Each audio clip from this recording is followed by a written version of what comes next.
Usually 1 day is generally the court's proclivity, but if they want 3, then I suppose we can have 3. Your Honor, Mr. Leavitt might not have seen the volume of exhibits that produced all of the evidence in support of Mr.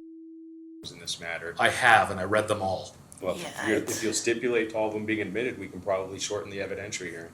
Absolutely not.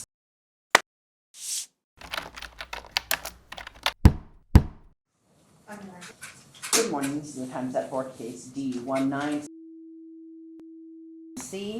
We have both parties and their counsel here in person. Counsel, would you like to make your appearance, please? Yes, thank you, Your Honor. Richard Schonfeld from Chesnoff and Schonfeld, bar number 6815, appearing on behalf of the plaintiff, who was also present. Brandon Leavitt, bar number 11834, on behalf of the defendant, Mr. who's also in court today, Your Honor. All right, you can all sit down. Thank you. This court has exclusive continuing jurisdiction over matters related to the custody and care of the party's minor child. The last hearing we had in this matter was October 9th, 2023. One of the matters that was on for that day was mom's motion for sole legal custody and to modify the schedule. The court did not have jurisdiction at that time to consider it because of the pending appeals. The last custody order in this case is the finding of fact, clues of law, and decree of custody entered on September 7th, 2021. The parties have joint legal and joint physical custody, and since that time there's been many small clarifications on issues. Both parties would have the burden under Romano v. Romano to show that there's been a material change in circumstances since September 7th, 2021, affecting the well-being of the minor child, and that the requested change is in the best interest of the child. In this case, defendants alleged ongoing refusal to cooperate, co-parent, or communicate effectively is that's enough to make a prima facie case, particularly on the legal custody. But the best interest allegations is that it's detrimental to the well-being of the child because there is obstruction by defendant of what's going on. Those are the allegations that plaintiff has made, and those make a prima facie case for the court to change legal custody and the requested change of physical custody. Under Myers v. Haskin, this court has to set an evidentiary hearing. So the question for counsel is, how many days do we need for trial? Because I hold you to what you asked for. So if you ask for 2 days, I'll split the time between the two of you and do that. If you ask for 3, whatever you need, do that, because I'm going to hold you to the time and we will finish. Your Honor, my request would be 3 days, please. Okay. Mr. Leavitt, you have any? On a custody trial, I think that that's extremely unusual. I mean, usually 1 day is generally the court's proclivity, but if they want 3, then I suppose we can have 3. Your Honor, Mr. Leavitt might not have seen the volume of exhibits that produced all of the evidence in support of Mr. in this matter. I have, and I read them all. Well, if you'll stipulate to all of them being admitted, we can probably shorten the evidentiary hearing. Absolutely not. 3 days, please, Your Honor. Yeah. All right. The asking for 3 days is going to probably be what, because I'm going to ask you guys how long you thought you needed for discovery, but the 3-day request is probably going to be what controls. I can do May 11th, 12th, and 13th, so we have them back to back.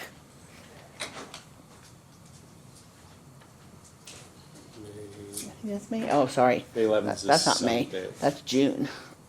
Sorry. Let me see. So I can't do. That's May, right? I was hoping I'd have something sooner. I could do. It'd be May 14th and 15th, and then the 21st would be my other option. Not exactly 3 days back to back, but I've done 5-day trials back to back on custody change. It all depends on if there's parties going to get experts or. Those work for me, Your Honor. Yeah, I can do that. Your Honor, I do have a question about the parameters of how you want to do this. I mean, technically speaking, under McMonigal, we've got some serious issues with the evidence presented, well, not presented, but rather proffered thus far. At the end of the day, how do you want to tailor this? Because, again, I'm interested in the McMonagle problem that we have, and I'd like to know how you want to solve that. Well, the last custody order's September 7th, 2021. So that would be my starting point, unless plaintiff can make an argument that, such as under Castle v. Simmons, which deals with domestic violence. I was going to say, that yeah. a pattern, an issue of pattern would be there. So Your Honor, there's been clarifications, but I think that is the last custody order, the operating custody order. So I would focus on things that have occurred since September 7th, 2021. And again, the court is correct that Castle doesn't apply as it relates specifically to DV. I understand that, that has been expanded at the district court level, but that's not the current precedent by the Court of Appeals or the Supreme Court. Thus, Castle doesn't technically apply in this circumstance. And Your Honor, other than providing the court with context, which the court is well aware of, having presided over this case since its inception, well, almost its inception, we don't plan on bringing up issues that predate September 2021.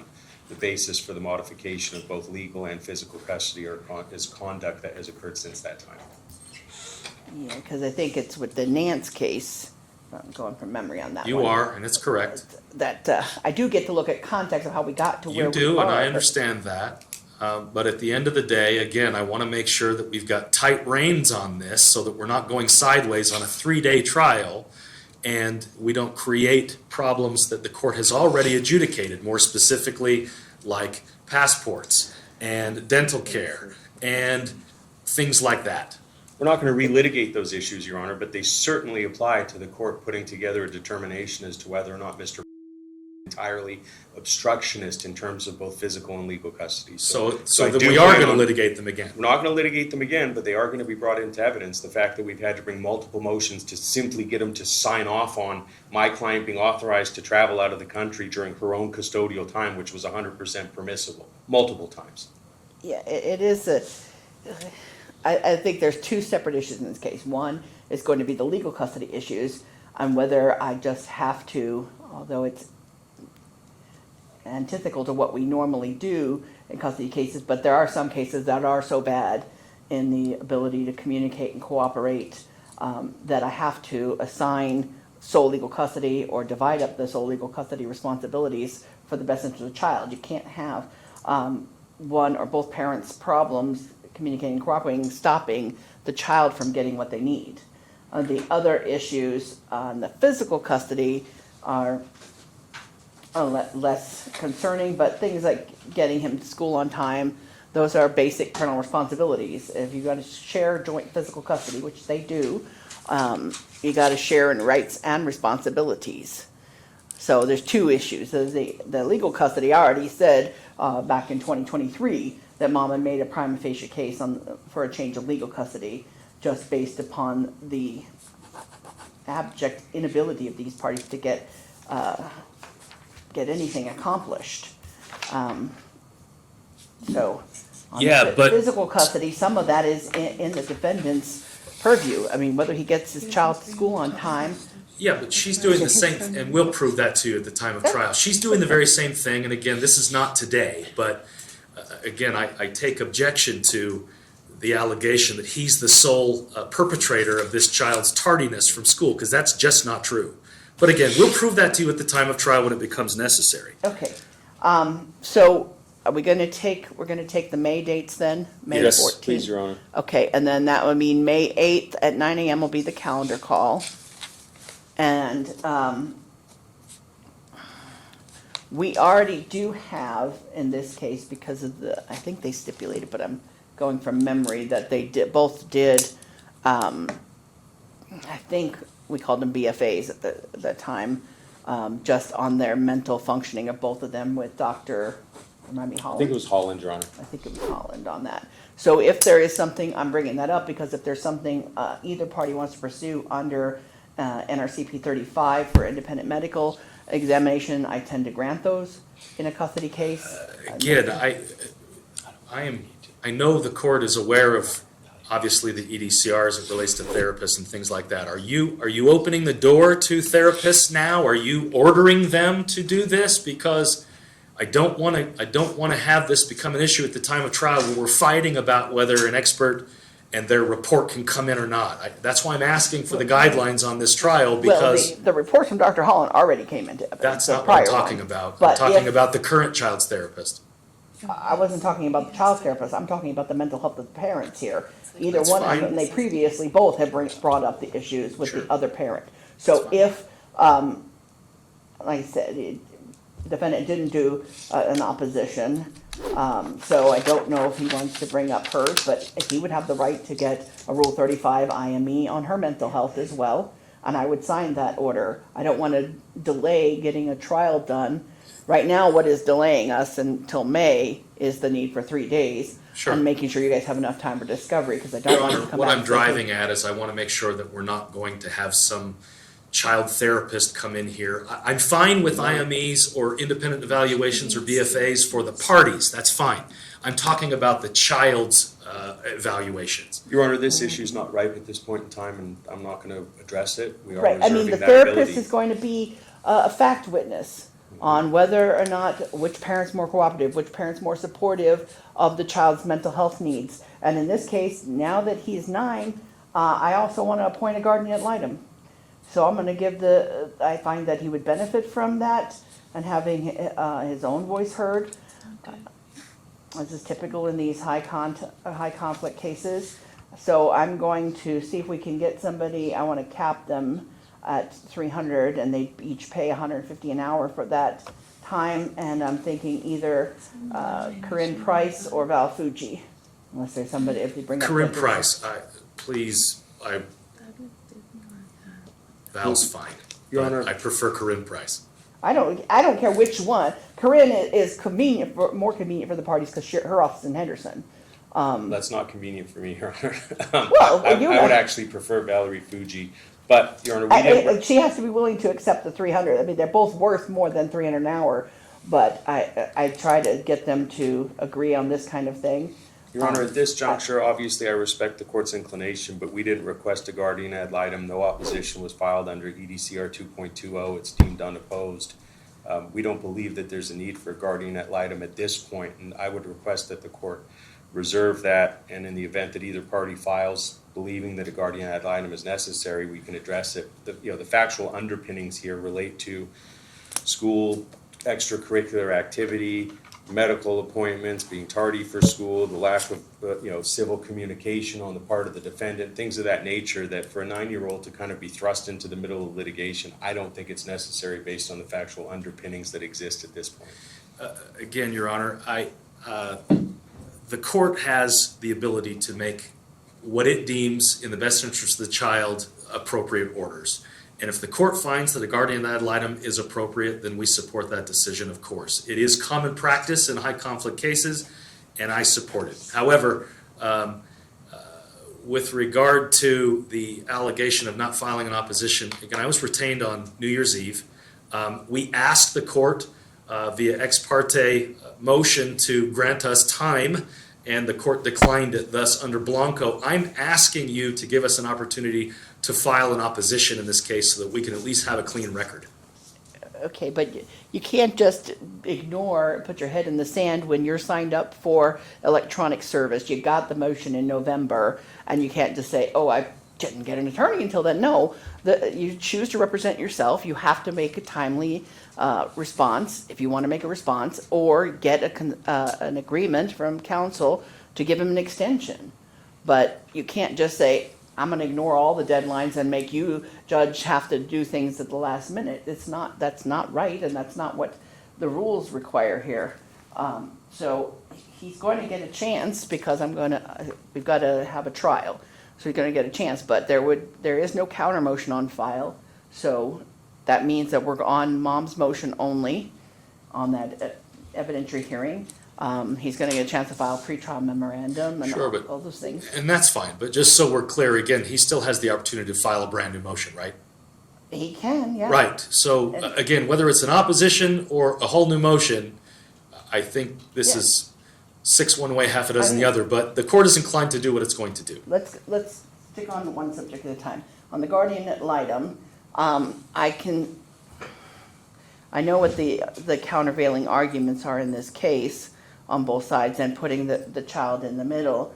The child's already in the middle, and I think that would benefit the court, because at 9, I'm not gonna have him testify. If he's 12, I've had 12-year-olds testify in court, and older, obviously. So have I. But, 9-year-old to have his thoughts process on that, but it does open the door for, one or both parents to try to manipulate him. But I need to hear something from how he's affected by this. So the guardian ad litem would have the ability to talk to his therapist, talk to him, talk to teacher, get things that may or may not be done by the parties and their attorneys to get me that information. But at 9 years old, it's not going to be the controlling issue, but I do need something from the perspective of the child, I think. So if Ms. Fuji is willing to take it on at $300 an hour with the parties equally dividing that, I know that this case, and I wasn't the judge who ordered, and I think the parties had agreed to a PC coordinator, that was a total disaster. Just given the nature of their relationship with each other, they both spent an arm and a leg on it, and almost nothing got accomplished. Well, So- I mean, with the Roe decision, that basically neutered PCs anyways, but, you know. Yes, so I need an order. I'll have Ms. Fuji, my office will reach out to her, see if she's willing to take it on that $300 an hour, and have her submit an order for the parameters. But I'm really looking at what the child's affected by this conflict between the parents. It's, this case is the big elephant that everybody can see in the room is their ability to communicate and cooperate. And it goes back to the Mosley case and that kind of consideration. And sometimes there are some cases where even though both parents may be competent to do the day-to-day care, where sharing custody isn't in the best interest of the child. And this may be one of those cases. The other question I have is whether or not I need to do any temporary orders. My inclination in this case is to give both parents enough room to prove themselves or hang themselves, and keep the orders the way it is. And so I'm particularly going to be looking at the trial, unless you guys can come up with a resolution, which I always hope for, with counsel on both sides, that may be able to be done, may not be in this case. But I'm looking for especially what's happening between now and trial. Communication that is effective, complying with the orders. There's very specific orders, in this case, very detailed orders regarding communication protocols. So that, I'm not going to change anything right this minute. I get what Mom's saying is that it just is impossible to get anything accomplished when I have to do an ex parte order for the child to be able to attend a field trip at school on Mom's custodial time. There's a problem in the case. So, and each parent is responsible for their own behavior and looking at what they can do to improve the situation or make the situation worse. So this has been an ongoing problem, a non-stop almost litigation for over 3 years. Your Honor, I would just note that exactly, it's been 3 years, so I think that Mr. had enough rope, and I think we've demonstrated that a temporary change is necessary for the best interest. I am requesting those temporary orders. I understand the court has stated what its inclination is, but it's just impossible for Ms. She's the only one that takes him to extracurricular after-school activities. She's the only one that wants to take him on a field trip. We had to file an emergency motion. When she wants to take him on vacation, we have to file a motion. And it's just nonstop. Every step of the way when she tries to do something either productive or nice for, she's thwarted and has to come back to court. And there's so many times where it's just not feasible to come back to court every single time. So these are just the really important ones that she's brought to the court's attention by way of emergency motions or ex parte motions for a field trip consent form to be signed. I mean, it really does get ridiculous. So we are requesting a temporary modification, at least on the legal custody side of things, if the court's not inclined on the physical custody side of things. Mr. Leavitt, when I got that ex parte request, I sat on it for several days on purpose to see, because it was still time on the issue too, but to see if your client had some good reason he wanted to put to the court why he didn't want to do that. I got nothing. And you he's know- very capable of filing things on his own. Sure, save and accept, he had counsel as of the 31st, and But he did, that order came before.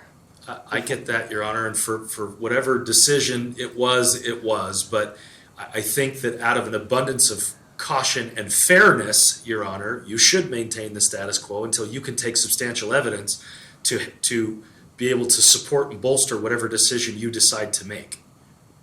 Right, I mean, and the last evidentiary proceeding we had on this case, lots of evidence also came in there. I didn't hold either parent in contempt because the very extreme burden on a criminal contempt, but Again, that as voluminous evidence of the inability. And whose fault that is, no, we didn't get into that, if one parent's more at fault than the other. But in some cases, there is one parent more at fault than the other. Some cases, it is both parties. Sure, I I don't understand know that, that and yet. I think that is a general understanding. However, the appellate courts require findings to modify custody. I understand that counsel's asking to do it on a temporary basis, but again, it makes sense that we maintain the status quo. We're thus far, and now that I'm involved, I can certainly participate in making sure that things get signed and the kid gets to where he needs to be to do the things that he needs to do. My client is not running without an attorney now. And Your Honor knows me well enough that I don't play around, and I will make things happen that need to happen. I mean, if I were to make a change, a temporary change pending the evidentiary hearing, it might be on the medical, but some of the problems on the medical don't get fixed, such as the eye drops don't get fixed because he has custodial time. And I've already ordered him to follow the doctor's instructions, and if he's not, I don't know whether he is or not, that's the allegation, but if he's not, my legal custody doesn't fix that. However, Your Same Honor, thing at the counseling, I made very specific orders on the counseling. but even my client having the ability to choose the medical provider, to make an appointment, to take the child on her own custodial time, the dermatologist, the ophthalmologist, I mean, it's just like one thing after another. At least that gives her the ability to make some progress so that this child can receive medical care. And then if Mr. is on his custodial time, not to administer all of the medically recommended treatment, we'll raise that at the evidentiary hearing, and that can be a factor for the physical custody aspect of the case. Which I'm not sure, okay, fine, but that doesn't address whether the court is going to maintain the status quo or not. It was extraneous, but in any event, My again, concern is between now and May, is that there going to be an ability for him to get what he needs? I've already found he needs therapy. I've already made an order regarding therapy. But if there's a lack of cooperation so that it's getting scheduled, that's a problem. That's a problem I could fix, though, with the specific orders. If he needs dental treatment, and because I'm bringing up dental because we've had arguments over the dental treatment. I'm not going to the let child's it getting not dental happen. treatment now. He's already had one crown. He's slated to get 2 more. So Okay. dental care is occurring. Okay, then if it's that's my concern. On a temporary basis would be, if you tell me there's something that is not being able to be accomplished, even with the orders I've entered in this case regarding the ophthalmologist, regarding the dental care, regarding counseling. Is there something that is being obstructed that he's not getting what he needs? Your Honor, Again, my understanding is that Mr.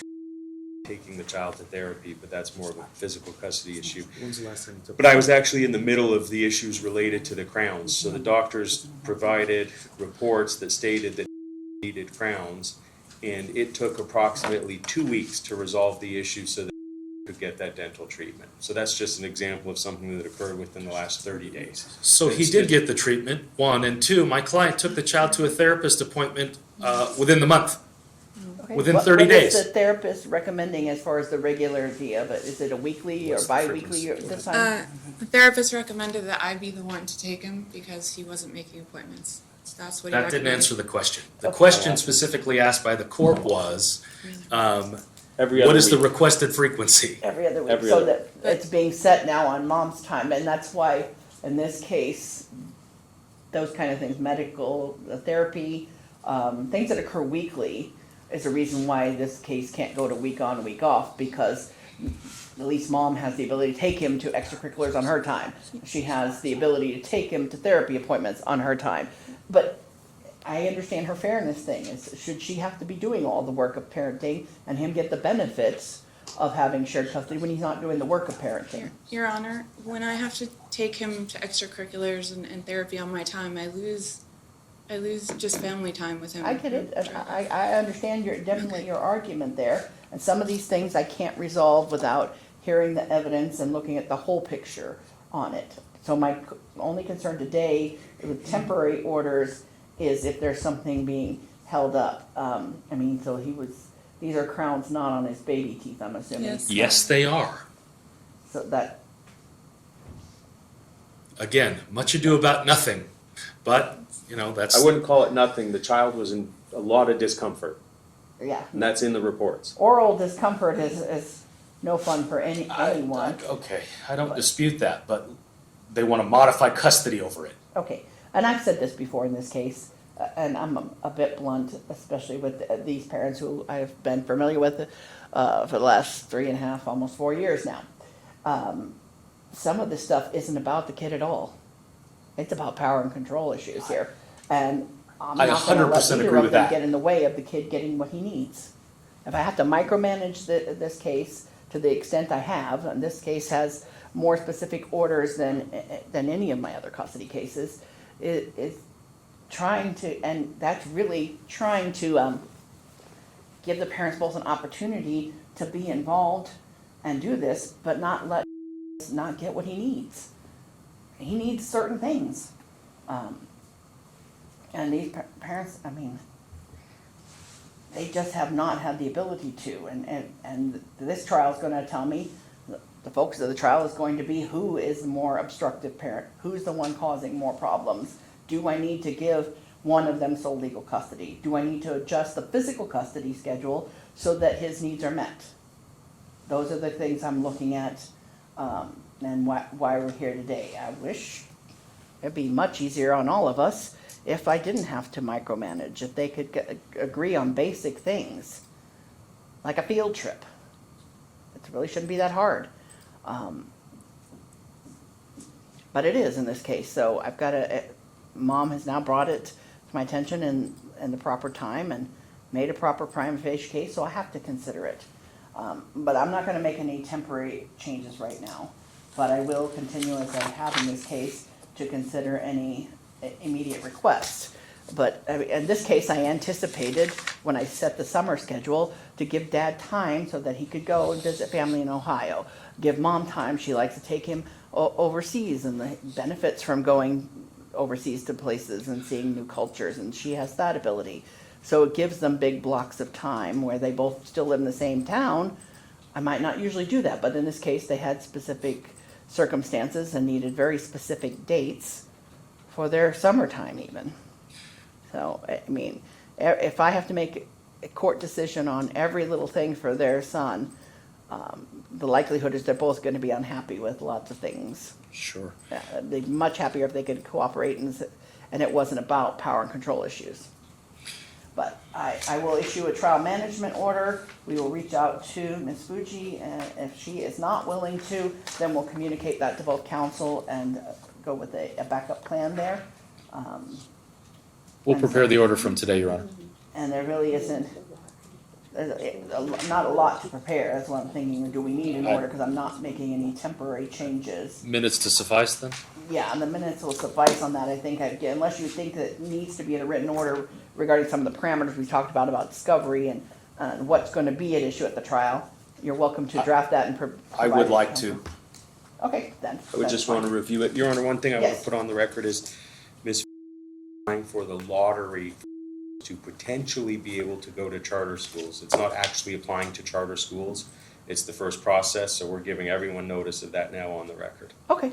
Thank you. And then, and Dad's always had the ability as well, some of it is a timing issue, both in private school or charter schools, of when you have to apply.